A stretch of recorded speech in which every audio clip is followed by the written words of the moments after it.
Hello friends, तो मैं आज आपके लिए बहुत ही अमेजिंग चाइनीज़ सीरीज़ लेकर आई हूँ। ड्रामे की शुरुआत में हम देखते हैं कि हमारी फीमेल लीड जिसका नाम है शायो, वो अपने हस्बैंड के बगल में लेटी होती है। लेकिन उसका हस्बैंड जियांग उसको बिल्कुल भी पसंद नहीं करता है और उससे डिवोर्स लेना चाहता है। नींद में शायो जियांग के करीब जाने की कोशिश करती है, लेकिन जियांग को उसकी ये हरकत बिल्कुल भी पसंद नहीं आती है और वो उसकी गर्दन पकड़ के गुस्से में कहता है, मैं तुम्हें सिर्फ और सिर्फ सूरी की वजह से टॉलरेट कर रहा हूँ, नहीं तो मैं तुम्हें कब का छोड़ चुका होता। तुमने मुझसे धोखे से शादी की है, तुम अपनी बहन सोलिन के एक दिन के बराबर भी नहीं हो, तो बेहतर होगा तुम मुझसे दूर रहो। और यह कह के वो वहाँ से चला जाता है। शायो को भी भागने की जल्दी होती है, लेकिन जब वो ब्रांडेड लग्जरी आइटम सीखती है तो उसका मन लालची हो जाता है और वो फिर सारा सामान को अपने साथ पैक करने लगती है। वो लगभग रूम के सारे लग्जरी और ब्रांडेड आइटम्स को पैक कर लेती है। निकलने से पहले वो खुद से कहती है कि सारा सामान पैक हो गया है, घर का इंतजाम भी हो गया है और अब मैं अपनी ज़िंदगी को खुलकर जी सकती हूँ। लेकिन तभी वहाँ पर उसका बेटा आता है जिसका नाम सूर्य होता है और वो अपनी मॉम को जाता हुआ देखकर रोने लगता है। तो शाओ उसको समझाने लगती है, लेकिन तभी वहाँ पर जियांग आता है और उससे कहता है कि तुम मेरी अटेंशन पाने के लिए सूर्य को यूज़ कर रहे हो। लेकिन तुरंत ही जियांग का ये भ्रम शाओ तोड़ देती है और उससे कहती है कि अपना लेक्चर बंद करो, मैं खुद भी तुमसे डिवोर्स लेना चाहती हूँ, और उसको डिवोर्स पेपर्स दे देती है। लेकिन जियांग उल्टा उससे ही कहता है कि फिर तुम उसके बाद कस्टडी के लिए भी लड़ाई करोगी, लेकिन मैं तुम्हें अपना बेटा नहीं दूंगा, और उसके डिवोर्स पेपर वहीं पे फेंक के सूर्य को अंदर लेके जाने लगता है। शाओ भी सोचती है कि अभी उसके पास पैसे नहीं है और वो अपने बेटे को अच्छे से नहीं रख पाएगी। जब उसके पास पैसे आएंगे तो वो फिर से वापस आएगी अपना बेटा लेने, इसलिए वो भी वहाँ से चली जाती है। इधर जियांग सूर्य को अंदर लेके आता है और उसको चुप कराने की कोशिश करता है। वो कहता है कि मैंने सोलिन आंटी को बुला दिया है और वही तुम्हारा ख्याल रखेंगी, क्योंकि तुम्हारी मॉम एक अच्छी मदर नहीं है। और तभी उसकी नज़र रूम के चारों तरफ जाती है जहाँ पे शायो ने हर एक सामान ले गई थी, और वो खुद से ही कहता है कि अब समझ आया कि बाहर इतना बड़ा ट्रक क्यों खड़ा था। मैंने इसको घर खाली करने के लिए बोला था और इसने घर का ही सामान खाली कर दिया है। और वो बहुत तेज गुस्से में शाओ के ऊपर चिल्लाता है। फिर हम नेक्स्ट डे का सीन देखते हैं कि शाओ कहीं जा रही होती है और वो अपना बैंक बैलेंस चेक कर रही थी जिसमें बहुत ही कम पैसे होते हैं, जिसे देखकर वो पैसे कमाने का जुगाड़ सोचने लगती है कि तभी उसे सूरी की आवाज़ सुनाई देती है, जो कि अपनी आंटी सोलिन यानी शाओ की सिस्टर पर गुस्सा कर रहा था कि उसे मॉम के पास जाना है। लेकिन सोलिन उससे कहती है कि तुम्हारी मॉम अब से मैं ही हूँ, क्योंकि तुम्हारी मॉम तुमसे प्यार नहीं करती, अगर करती तो तुम्हें छोड़कर नहीं जाती। तभी वहाँ पर शाओ भी आ जाती है। वो सोलिन पर गुस्सा करती है कि तुम एक छोटे से बच्चे से ऐसी बातें कैसे बोल सकती हो। तो सोलिन उससे कहती है कि सिस्टर, मुझे लगता है कि हम दोनों को बात करनी चाहिए। फिर हम नेक्स्ट सीन रेस्टोरेंट का देखते हैं जहाँ शाओ कहती है कि मुझे पता है कि तुम जियांग से शादी करना चाहती हो, लेकिन हमारा सूरी नहीं चाहता कि उसके डैड तुमसे शादी करे। तो सोलिन कहती है कि लेकिन हम दोनों प्यार करते हैं, जिस पर शाओ कहती है कि मुझे तुम लोगों की प्यार की गहराई नहीं नापनी है, तो तुम मुझे 10 मिलियन दो और मैं सूरी को लेकर दूर चली जाऊंगी, फिर तुम अपने जियांग के साथ आराम से रहना। जिसे सुनकर सोलिन तेजी से रोने लगती है कि सिस्टर, आप मेरे प्यार की इंसल्ट कर रही हो, और वो जियांग को फोन लगा देती है और शाओ से कहती है कि जो भी अभी कहा उसे फिर से कहो। तब शाओ कहती है कि ठीक है, 10 नहीं तो कम से कम 9.9 मिलियन तो देने ही पड़ेंगे, उससे एक युआन कम नहीं लूंगी, क्योंकि उस आदमी की कीमत करोड़ों में है। ये सुनकर जियांग भी स्पीकर से कहता है, शाओ अपनी बकवास बंद करो। जिसे सुनकर शाओ कहती है कि मेरा मुंह मेरी मर्जी, और तुरंत फोन काट देती है। फिर सोलिन से कहती है कि अगर ये सब करोगी तो तुम अपना प्यार कैसे पा पाओगी, तुम खुद सोच के देखो कि तुम्हें प्यार चाहिए या पैसा। खैर, तुम्हें जैसा सही लगे। बाकी अपने जियांग से कह देना कि सूरी को मैं लेके जा रही हूँ और मुझे एलुमनी के पैसे हर महीने रेगुलरली भेजे, नहीं तो मुझे ना चाहते हुए भी उसे कोर्ट में सू करना पड़ेगा। तो फिर सोलिन भी गुस्से से उसके ऊपर पानी फेंकने वाली होती है कि शाओ ग्लास लेके पी लेती है और कहती है कि फेस पर पानी फेंकना, थप्पड़ मारना, ड्रग देना, ये सब पुराना हो गया है, अगर कुछ नया है तो वो ट्राई करना अगली बार। और फिर सूरी को लेकर के वहाँ से चली जाती है। सोलिन तो बस गुस्से में मुंह देखती रह जाती है कि तभी पीछे से जियांग भी उसी रेस्टोरेंट पहुंच जाता है और वो सोलिन से पूछता है कि शाओ मेरे बेटे को लेके कहाँ गई है। लेकिन सोलिन के पास कोई जवाब नहीं होता है, तो फिर वो अपने असिस्टेंट को फोन करके शाओ की लोकेशन पता करने को बोलता है। फिर हम शाओ के घर का सीन देखते हैं जहाँ वो देखता है कि शाओ सूरी को बहुत अच्छे से रखती है और उसको अच्छी बातें सिखाती है। ये सब जियांग विंडो से देख रहा होता है और उसको भी अच्छा लगता है कि शाओ ने भले उससे धोखे से शादी की हो, लेकिन वो एटलीस्ट हमारे बेटे का ख्याल अच्छे से रख रही है। कि तभी अचानक से उसका हाथ वहाँ के लगे कैक्टस प्लांट में लग जाता है और जिससे आवाज़ से शाओ बाहर आ जाती है और वो जियांग से पूछती है कि तुम यहाँ पे क्या कर रहे हो। तो जियांग कहता है कि मैं अपने बेटे को लेने आया हूँ, जिस पर शाओ भी उस पर और गुस्सा करती है कि वो सूरी को कहीं जाने नहीं देगी, क्योंकि अगर तुम्हें अपने बेटे की फिक्र होती तो तुम मेरी स्टेप सिस्टर के पास उसको बुली होने के लिए नहीं छोड़ते। तो जियांग बोलता है कि सोलिन ने ऐसा कब किया, अगर ऐसी बात है तो मैं उसके लिए नैनी रख लूंगा। ये सुनकर शाओ को तो और ज्यादा गुस्सा आता है। फिर वो बोलती है कि बच्चों को नैनी की नहीं बल्कि पेरेंट्स की जरूरत होती है, उसको तुम्हारे टाइम की जरूरत है, ना कि नैनी की। तो ये सुनकर जियांग शाओ से कहता है कि अगर तुम ऐसा चाहती हो तो ठीक है, क्योंकि मैंने डिवोर्स पेपर पर साइन नहीं किया है और हम पहले की तरह साथ रह सकते हैं और हमारे बेटे को सिक्योर फ्यूचर दे सकते हैं। लेकिन शाओ उसको साफ मना कर देती है। तो जियांग बोलता है कि कोई तो रीज़न देना ही होगा साथ ना रहने का, जिस पर शाओ भी जल्दी में कह देती है कि उसे किसी और से प्यार हो गया है। तो ये सुनकर जियांग जलस होकर उसका मुंह बंद कर देता है और बोलता है कि ये इम्पॉसिबल है, जिस पर शाओ कहती है कि क्यों इम्पॉसिबल है, वो है ही इतना चार्मिंग और क्यूट, उसकी स्माइल इतनी रोमांटिक है और आवाज़ उससे भी ज़्यादा सेडक्टिव है, और उसका ऑरा तो 18 मीटर का है। उसकी इतनी तारीफ सुनकर जियांग गुस्से से शाओ की गर्दन पकड़ लेता है और कहता है कि बंद करो अपनी बकवास और मुझे उसका नाम बताओ। तो शाओ भी सोचते हुए बोलती है कि उसका नाम लूतियांग है। और तभी फिर सूरी भी बाहर आ जाता है और अपने डैड को धक्का देते हुए कहता है कि मेरी मॉम को कोई बुली नहीं कर सकता। जियांग शाओ से पूछता है कि ये सब कब हुआ, तो शाओ कहती है कि तुम्हें इसकी टेंशन लेने की जरूरत नहीं है, तुम अगर पीसफुल लाइफ जीना चाहते हो तो मुझे एलिमनी के पैसे हर महीने भेजते रहना। जिस पर जियांग सैड होकर बोलता है कि ठीक है, मैं डिवोर्स के लिए तैयार हूँ और 9.9 मिलियन भी तुम्हें ट्रांसफर कर दूंगा। फिर वो वहाँ से चला जाता है। ये सब देखकर सूर्य अपनी मॉम से कहता है कि डैड तो सैड हो गए हैं बहुत, आपको बुरा नहीं लग रहा। तो शाओ कहती है कि ये बड़े लोगों की बातें हैं। फिर अचानक उसे याद आता है कि वो जियांग पर चिल्लाते हुए बोलती है कि 9.9 मिलियन क्या होता है, 10 मिलियन ही ट्रांसफर कर देते। तभी सूरी कहता है कि आपने डैड को झूठ क्यों बोला, लूतियांग तो कोई है ही नहीं। जिस पर शाओ उसको फटाफट चुप करा देती है और कहती है कि अगर जान प्यारी है तो मुझे तुम्हारे डैड से दूर ही रहना होगा। नेक्स्ट सीन में हम देखते हैं कि शाओ अपने स्टार्टअप बिजनेस के लिए क्लाइंट से मिलने आई होती है और उसकी डील भी फाइनल हो जाती है। जिस पर वो खुशी से कहती है फाइनली ये डील भी लॉक हो गई, अब घर जाके चैन से सोती हूँ। लेकिन जैसे ही वो बाहर जाने के लिए डोर खोलती है उसे वहाँ जियांग मिल जाता है, जो कि बहुत नशे में होता है। वो शाओ को जबरदस्ती किस करने की कोशिश करता है, लेकिन शाओ उसको बहुत रोकने और समझाने की कोशिश करती है। लेकिन जियांग को तो कुछ पल्ले ही नहीं पड़ रहा होता है, वो बस शाओ को फोर्स करने ही जा रहा था। जैसे तैसे शाओ उसको सोफे पे लेके आती है और गुस्से में कहती है कि मैं तुम्हारे टूल को ही खत्म कर देती हूँ, ना रहेगा बांस ना बजेगी बांसुरी। लेकिन तभी अचानक से जियांग का बॉडीगार्ड आकर उसे रोक लेता है।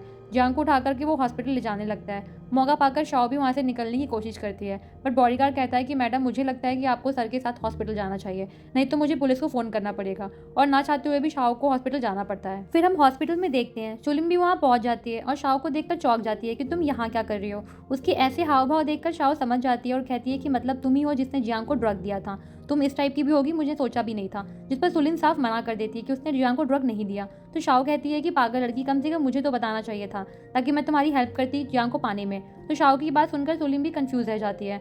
इसी बीच में जियांग को होश आ जाता है और वो शाओ की बात का जवाब देते हुए कहता है कि हाँ बिल्कुल, ताकि तुम अपने लवर बॉय के पास आसानी से जा सको।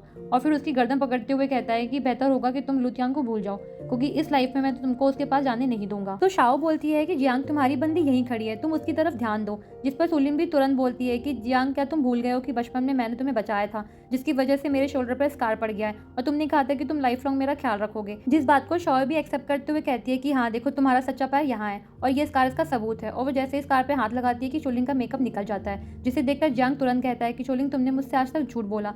तो शाओ सुलिंग की सफाई देते हुए कहती है कि नहीं, कोई मिसअंडरस्टैंडिंग हुई है, ये स्कार असली है। ये कहते हुए वो मेकअप को ठीक करती है, बट इस बार पूरा ही मेकअप बाहर आ जाता है। तो शाओ सुलिंग से तुरंत सॉरी बोलती है, कहती मुझे माफ करना, मैं तो वापस चिपकाना चाह रही थी। तो सुलिंग गुस्से में कहती है कि तुमने जानबूझकर किया है ऐसा। तो शाओ कहती है कि मुझे लगता है कि तुम दोनों को आपस में बात करनी चाहिए और वहाँ से निकलने की कोशिश करती है, लेकिन जियांग उसको पकड़ लेता है, जिसमें उसका जैकेट खिंच जाता है और एक्चुअल स्कार तो शाओ के शोल्डर पे होता है। तो जियांग देखकर शाओ से पूछता है इसका मतलब तुमने मुझे बचाया था, ना कि तुम्हारी सिस्टर ने। तो शाओ भी सुलिंग का हाथ पकड़ते हुए कहती है कि यार तुमसे तुम्हारा बंदा नहीं संभल रहा। तो सुलिंग कहती है कि शाओ मैं तुमको बाद में देख लूंगी। जिस पर शाओ कहती है कि वो बाद में देखेंगे, पहले अपने बंदों को तो कंट्रोल करो। लेकिन जियांग कहता है कि सुलिंग मेरी नजरों के सामने से चली जाओ। तो सुलिंग भी कहती है कि भले ही शाओ ने तुम्हें बचाया हो, लेकिन वो तुमसे प्यार नहीं करती है। जिस पर शाओ भी तेजी से सर हिलाकर हामी भरती है। फिर सुलिंग कहती है कि तुम चाहे शाओ को कैद भी कर लो, वो फिर भी तुमसे प्यार नहीं करेगी। कि अगर इसको कच्चा रोस्ट भी कर दोगे मुर्गे की तरह तो भी तुमसे प्यार नहीं करेगी। इस बार शाओ का सर रुक जाता है। ये सुनते ही वो सुलिंग से कहती है कि बहन बाकी सब ठीक था, लेकिन ये खतरनाक आइडियाज तो मत दो इस पागल इंसान को। लेकिन जियान उल्टा सुलिंग से ही कहता है कि चली जाओ यहाँ से। तो वो रोते हुए भाग जाती है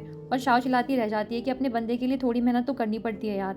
फिर जियांग कहता है कि सारी गलती मेरी ही है, मैंने तुम्हें गलत समझा, आज से मैं सारी जिंदगी तुम्हारे साथ ही रहना चाहता हूँ। लेकिन शाओ कहती है कि मुझे तुम्हारे साथ नहीं रहना है और वहाँ से चली जाती है। जियांग चिल्लाते हुए कहता है कि चाहे कुछ भी हो जाए मैं गिव अप नहीं करने वाला। फिर हम नेक्स्ट डे देखते हैं जियांग शाओ के घर पहुंच जाता है उसे इम्प्रेस करने के लिए, लेकिन खुद ही का ही बैलेंस खो देता है और डिसबैलेंस हो जाता है और शाओ भी उल्टा उसके मुंह पर डोर बंद कर देती है। फिर वो इवनिंग में कार से उसको लिफ्ट देने के लिए इशारा करता है, लेकिन वो अपनी साइकिल से ही निकल जाती है। देन वो उसके पीछे ऑफिस भी पहुंच जाता है, लेकिन फिर वो वहाँ से भी निकल जाती है। फाइनली वो उसके लिए काफ़ी सारे गिफ्ट लेके उसके ऑफिस के बाहर वेट करता है और उसको ब्रांडेड कार, ज्वेलरी, हैंडबैग्स और वॉचेस देता है और उससे कहता है कि मैं ये सब तुम्हारे लिए अरेंज किया है और मैं जानता हूँ ये सब कोई भी लड़की रेसिस्ट नहीं कर पाएगी। जो सुनकर शाओ को भी गुस्सा आता है कि माना तुम्हारे पास बहुत पैसे हैं, लेकिन मैं उसके साथ नहीं रह सकती जो मुझसे सच्चा प्यार नहीं करता। तो जियांग भी तुरंत बोल पड़ता है कि मैं तुमसे सच में प्यार करता हूँ। जिस पर शाओ कहती है कि पहले खुद कंफर्म करो कि तुम मुझसे प्यार किस लिए करते हो, क्योंकि मैंने तुम्हें बचपन में सेव किया था या मेरी पर्सनालिटी से। तो जियांग कहता है कि हाँ मैं तुमसे सच में प्यार करता हूँ, इतने टाइम अब मैं खुद भी ये जान चुका हूँ, इसलिए हमें डिवोर्स लेना नहीं चाहिए और मुझे दूसरा चांस दो ताकि मैं अपने प्यार को प्रूव कर सकूँ।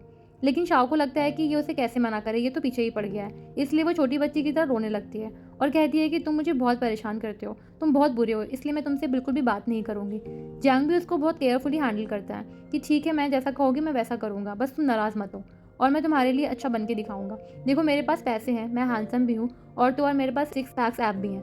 जिसे सुनकर शाओ कहती है कि वो तो मैंने देखे हैं, लेकिन फिर भी मुझे लूटियांग ज़्यादा पसंद है। ये सुनकर जियांग उसका हाथ पकड़कर गुस्से से कहता है कि शाओ, मेरे पेशेंस की लिमिट है, बेहतर है कि तुम उसे टेस्ट मत करो। ये सुनकर शाओ डर कर रोने लगती है कि तुम झूठे हो, बस 2 सेंटेंस ही प्यार से बोल पाए और अब फिर से मुझे धमकाने लगे हो। फिर जियांग पूछता है कि तुमने ये सब कहाँ से सीखा, और फिर बोलता है कि मैं तुमको सच में प्यार करता हूँ, उसके लिए मुझे जितने भी टेस्ट देने पड़ेंगे मैं दूंगा और पूरी जिंदगी सिर्फ तुम्ही से प्यार करूंगा। तभी अचानक शाओ की नज़र उसके पॉकेट में रखी बुक पर पड़ती है और वो कहती है कि ये सारी मीठी मीठी बातें इस बुक से टेप के बोल रहे हो। जियांग तो अपनी सफाई देने लगता है, लेकिन शाओ कहती है कि बेहतर होगा कि नेक्स्ट टाइम तुम अपने दिल की बात खुद से बोलना, ऐसे रट के नहीं आना।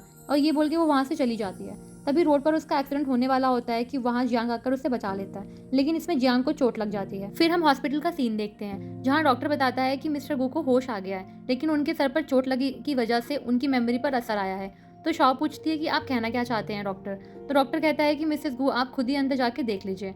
अंदर जाके शाओ जियांग से पूछती है कि क्या तुम मुझे पहचानते हो। तो जियांग उससे अपना हाथ हटा लेता है और लड़की टाइप की आवाज़ में बोलता है कि मुझे मत छुओ।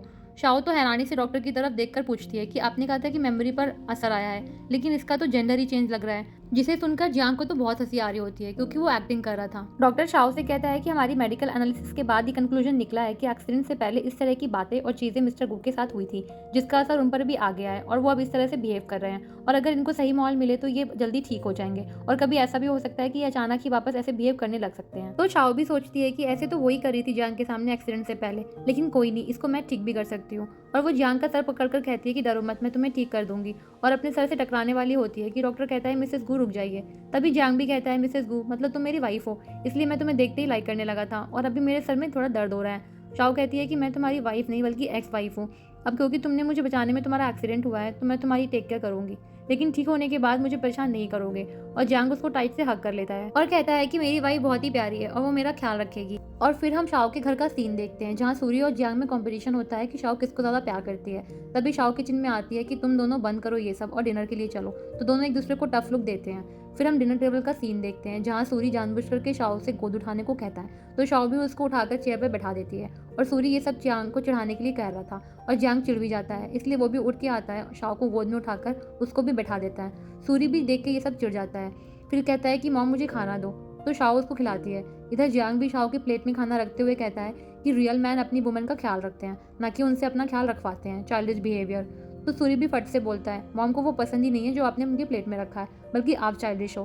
तो ये सुनकर जियांग का मुंह बन जाता है और शाओ को भी हंसी आ जाती है। तभी शाओ किचन से सूप लेने जाती है तो जियांग सूरी के पास आके कहता है कि सूरी बेटा, तुम अपने डैड से ही कंपटीशन क्यों कर रहे हो? तुम तो चाहते थे ना कि मॉम डैड एक हो जाएं और साथ रहें, इसलिए मुझे कुछ आइडियाज़ दो कि मैं मॉम को कैसे मनाऊं। तो सूरी सोचने के बाद जियांग के कान में कुछ कहता है। फिर हम देखते हैं कि डिनर के बाद सूरी अपनी मॉम को टेरेस पे लेके आता है जहाँ जियांग ने शाओ के लिए सरप्राइज रखा होता है। जियांग शाओ को बुके देता है और उससे बैठने के लिए चेयर पुल करता है। तो शाओ उसको थैंक यू बोलती है और पूछती है ये सब क्या है। जियांग कहता है कि तुम्हारे लिए छोटा सा सरप्राइज।